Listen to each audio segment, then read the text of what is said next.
भारत दुनिया का दूसरा सबसे बड़ी आबादी वाला देश है और इसके साथ ही साथ हम इस्पात उत्पादन में सन 2018 से दुनिया में दूसरे स्थान पर आ गए हैं। अभी तक पूरे विश्व में इस्पात उत्पादन के लिए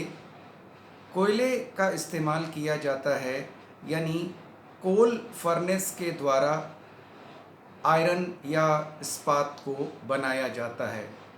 चूँकि अब हम इस्पात उत्पादन में दूसरे स्थान पर हैं और हमारी आबादी भी विश्व में सबसे ज़्यादा है,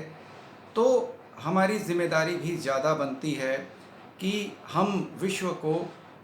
लोगों के रहने लायक बनाएं या पर्यावरण की चिंताओं को दूर करें। और निश्चित रूप से इस पे भारत सरकार काम कर रही है और भारत सरकार की हरित इस्पात क्रांति जो है वो आई है और इसमें 25% खरीद के नियम को रखा गया है। तो जानते हैं हम लोग आज के इस सेशन में कि आखिर ये क्या है हरित इस्पात क्रांति या सरकार की 25% खरीद का नियम। मैं हूं मनोज सिंह और आप देख रहे हैं Vikramshila academy Lucknow YouTube channel.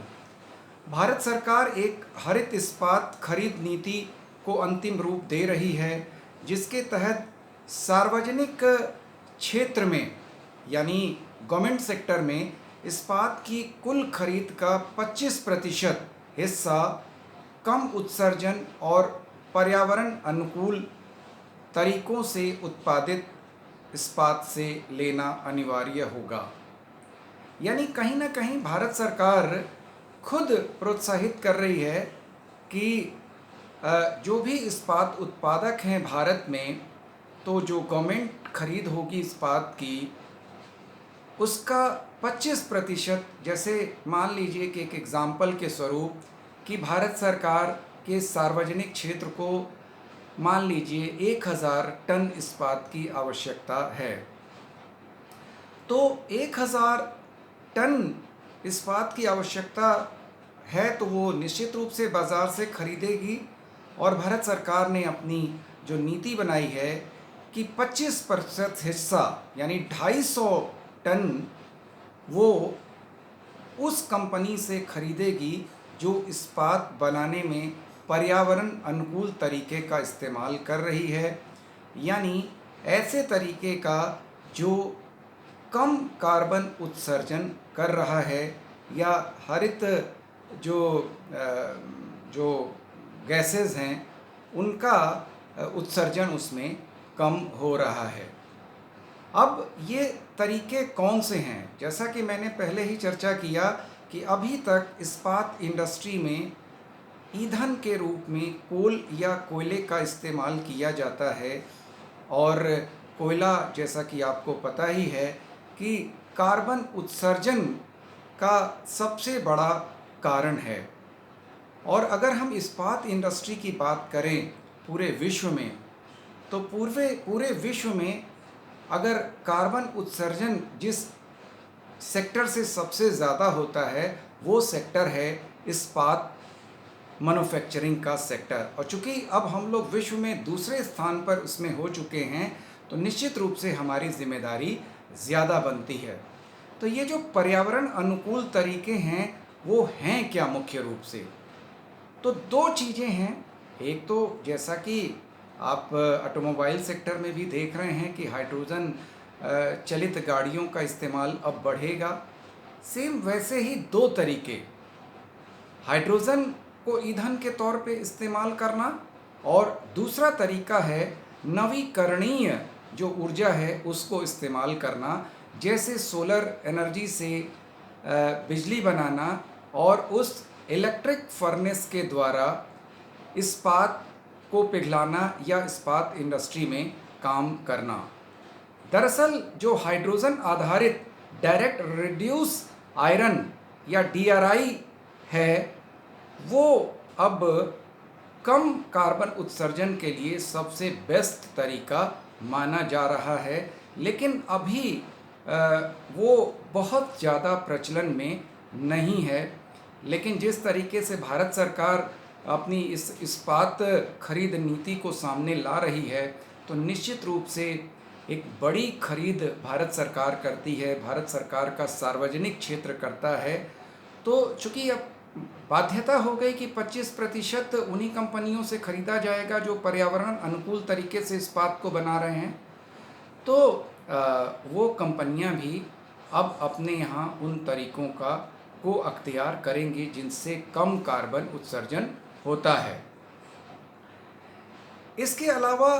Bharat में कुल जो ग्रीन हाउस गैस का उत्सर्जन होता है उसका लगभग 10 से 12% इस्पात क्षेत्र से आता है। तो निश्चित रूप से भारत के पर्यावरण के लिए भी ये उचित होगा कि हम उन तरीकों को अपनाएं जिसमें कम कार्बन उत्सर्जन होता है। इस्पात अगर हम देखते हैं तो सबसे ज़्यादा इंफ्रास्ट्रक्चर पर इसकी ज़रूरत पड़ती है, विनिर्माण में पड़ती है, ऑटोमोबाइल इंडस्ट्री में पड़ती है,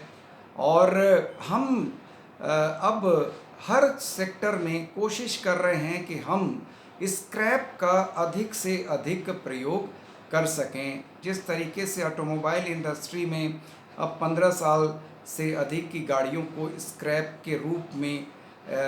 देने के लिए नागरिकों को सरकार प्रोत्साहित कर रही है, और उस स्क्रैप का इस्तेमाल इस्पात इंडस्ट्री में लिया जाएगा जिससे कि उसको रिसाइकिल करके फिर से ऑटोमोबाइल इंडस्ट्री में इस्तेमाल किया जा सके। दरअसल स्क्रैप पर जोर सरकार इसलिए भी दे रही है कि